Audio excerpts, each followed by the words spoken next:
the Gershwin Songbook tonight. We are meeting Michael Andrew. He is the big star Bandleader, vocalist. Thank you so much for joining me tonight. Thanks for having me here. Yes. My pleasure. So this big performance tonight at the Vets, very exciting. FirstWorks does an amazing job bringing incredible talent into our community. So a great show tonight. Tell me a little bit about what people can expect. You're leading a 17-piece band in this awesome performance. Talk to us a little bit about what's going on. Well, we've got 17 musicians, and these are really, they're world-class musicians, the best of the best. I've been working on this band for 2 years and really handpicked every player. They're from all over the country, people that I've worked with over the years, you know, really my favorite guys, but they're also just the best musicians. For example, Frank Green was a trumpet player for Paul Shaffer and David Letterman for years. He still tours with Paul Shaffer. And we've got Scott Newman on drums, who's just one of the most well-known big band swing drummers in New York City, and all sorts of people of that caliber in making up this 17-piece big band. And then I'm singing, and we have another fabulous singer, Michelle Amato, who's just sensational. And we're celebrating the music of George and Ira Gershwin. And the band is called the Gershwin Big Band. The Gershwin Big Band. That's right. So this is really going to be a fun show. Talk to us just a little bit about the music, what it's like for you to be up there performing. Well, first of all, about the music, you know, the Gershwins, George and Ira were brothers, and they created this music which is considered, it's a part of what we call the American Songbook. The American Songbook is music that was created between, I guess, around 1930 or the late 30s, all the way up to the mid 60s, and it really was kind of when our country started creating music that was really identified with our country, as opposed to things that we were bringing in that were so influenced by other nations. You know, so it's really our country's music. We invented it, and I think the rest of the world, when they hear these jazz standards by Cole Porter, Harold Arlen, Richard Rodgers, and the Gershwins, they realize, oh, that's America's music. You know, it's what we're known for. So we continue to celebrate it, and the Gershwins are certainly at the forefront of the American Songbook. Great tunes like A Foggy Day in London Town, and I Got Rhythm, I Got Music. You know some of those, right? Oh, I know some of those, Let the drums roll out, hear the trumpet call, while the people shout, strike up the band. I mean, these are just great songs. They're a pleasure to perform, and really a pleasure to hear with a swinging, powerful big band.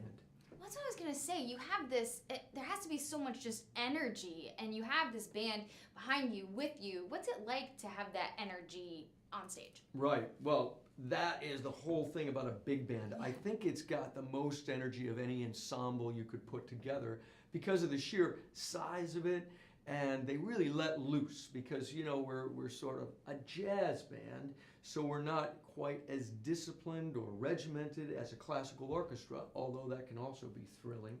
But with a big band, it's really, you don't leave anything on the stage, you know what I mean? Everybody's just giving it everything they got, and it's a very wide dynamic range and exciting, I think, for us on the stage and for the audiences too.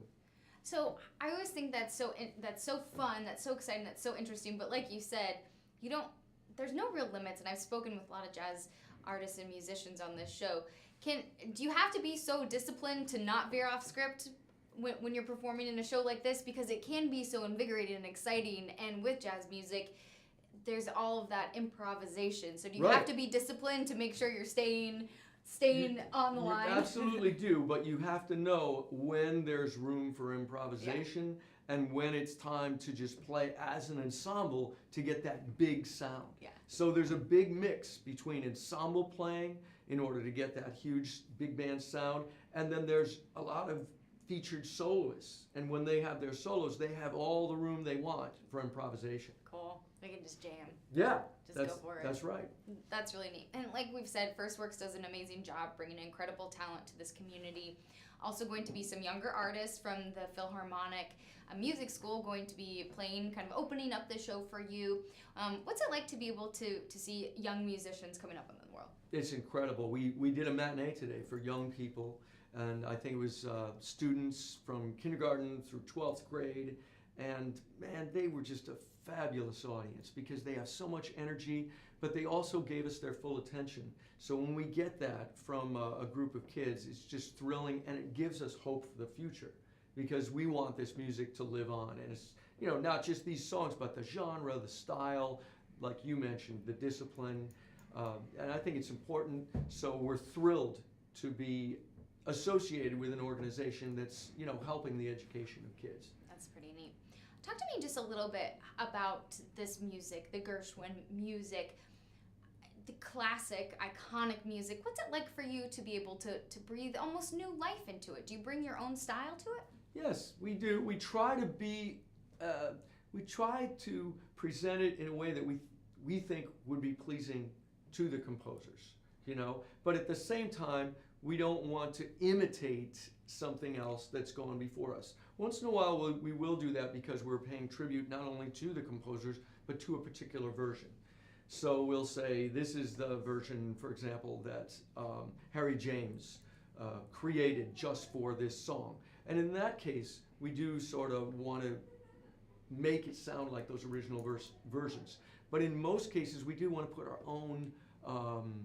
own signature on it, if you will, so that it's a fresh, new treatment, but still within the parameters of the way it was intended to be produced. And that's why the big band is such a great way of presenting the material, because this music was so popular and was created during the most popular time for big bands. And you are no stranger to big bands. You have a good background performing with big bands. You had a stint at the Rainbow Room, right, at Rockefeller Center in New York. What was that experience like for you? Oh, that was incredible, because when you're in Rockefeller Center, in the Rainbow Room in particular, you know, you're on that high floor and you're seeing the entire city really in front of you. You know, and you've got Central Park on one side and the East River in front of you, and just, you know, the rest of New York City right there. So to be in that center is just thrilling. And then you're on this historic bandstand that all sorts of other bands have played on, and other famous singers. So it was just thrilling for me. It was restored, you know, to its original splendor, the way it looked in the 30s. That had to be like just so much, like we talked about energy, so much energy, so many vibes, and be able to kind of channel that through you for your performance. Oh yeah, that had to thrilling. It was the ultimate for me at the time, you know, because to be doing this style of music in that setting is just perfect. I can't imagine. Let's talk a little bit more about your background, maybe some of your inspirations. How did you get into doing this kind of music and performing with big bands and this kind of style? Were you always drawn to jazz music and to kind of the icons, the classics? Well, I get asked that all the time, and it's just an innate attraction that I had as a kid. You know, I've always loved the music that was popularized by Sinatra, Nat King Cole, Sammy Davis Jr., Mel Torme, Tony Bennett. So I was always drawn to it. I don't really have a good explanation. My parents listened to it, but a lot of my friends' parents listened to it, and they were listening to rock and roll, you know. But I appreciate rock and roll, but it never spoke to me as much as these songs, the American Songbook, and the music of big bands. So I just kind of followed my passion, really. And there were times when people, agents, and different people in the business would say, you know, you got to update your act. You can't just sing in this style. And my answer was always, well, you know, this is what I want to do. If I can't make it singing in this style, I'd rather do something else. I'm not really as passionate about other things. Good for you. Good for you sticking with your heart. Let's talk a little bit about some of your other work. You were able to work with the late comedic entertainment icon, Jerry Lewis. Talk to us a little bit about that experience. You've done your research. Well, it's my job, right? Yeah. Well, that was another dream come true for me. There's a movie called The Nutty Professor. And in The Nutty Professor, Jerry Lewis played a wormy bookworm professor named Julius Kelp. And he was very introverted and shy. But then he took the idea from Dr. Jekyll and Mr. Hyde. So Julius Kelp creates this potion because he feels like he needs to change to be more popular with the girl that he likes and with the students and everybody at the university. So he takes this potion and he turns into Buddy Love, who is a nightclub singer. You know, so it was just something that I'm watching it as a kid, and it was really my first introduction to that idea of somebody that would be a nightclub singer, you know, and maybe that's not what I saw myself. I was an 8-year-old kid and kind of small frame, so I thought, wow, look at that guy. He drinks a potion and he becomes the guy that's singing with the big bands. I mean, it really spoke to me. And I also liked how Jerry had this character that made me giggle and, you know, laugh, and it was fun. So it was something that stayed with me all my childhood and growing up, this film, The Nutty Professor. And when I developed a following in Florida, I decided to use that and create a show, a musical based on The Nutty Professor. And I did this and put it up for a fringe festival, a fringe theater festival in Orlando that's quite popular.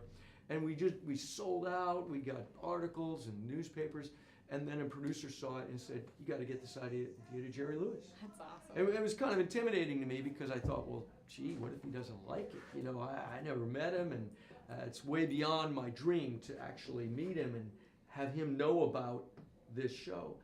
But that's exactly what happened. He got it, he watched it with me in the room, and he approved of it and wanted to be a part of it, and ended up directing me in it in Nashville.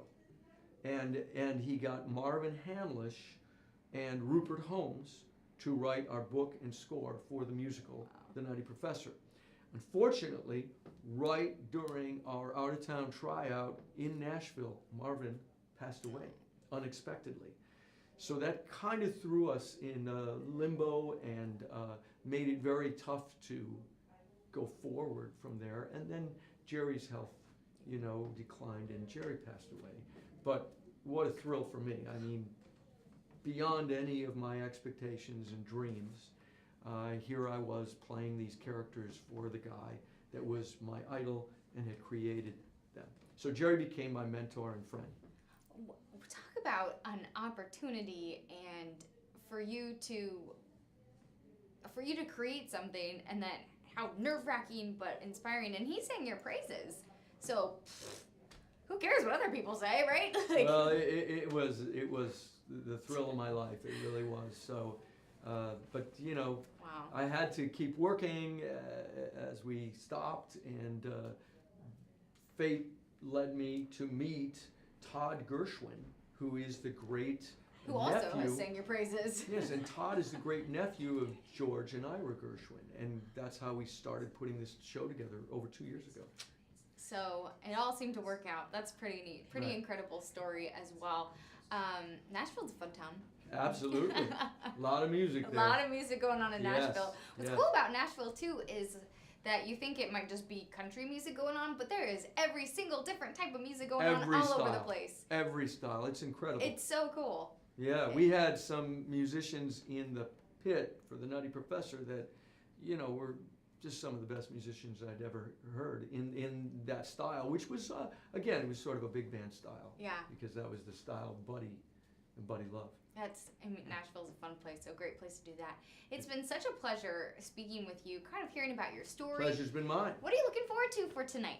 Oh, well, it's always a thrill, you know, like you were saying, to be in front of that sensational big band and performing what we consider the best music ever written. So it's just a thrill, and I look forward to great audiences. You know, I was here in 2008 with the symphony on that stage, and I remember the audience was sensational. So I'm looking forward to. Were you at the Vets, or were you somewhere another venue in Providence? The Vets is the Vets with the symphony. The Vets is so gorgeous. It is. It's beautiful. Well, welcome It's back to an honor Providence. for us to be here. Thank you. Welcome back to Providence, and you're continuing the tour around. That's right. So you have a couple more stops. That's You're headed right. to Bluebell, Pennsylvania, Pennsylvania. New York, a couple spots Right. in New York, right? Right, Troy, New York, and then Purchase on Sunday. So, Matinee. so enjoy your time in Providence. I know it's short-lived, but we're glad to have you here. So if you're interested, American Rhapsody, the Gershwin Songbook, FirstWorks Artistic Icon Series, you gotta check it out.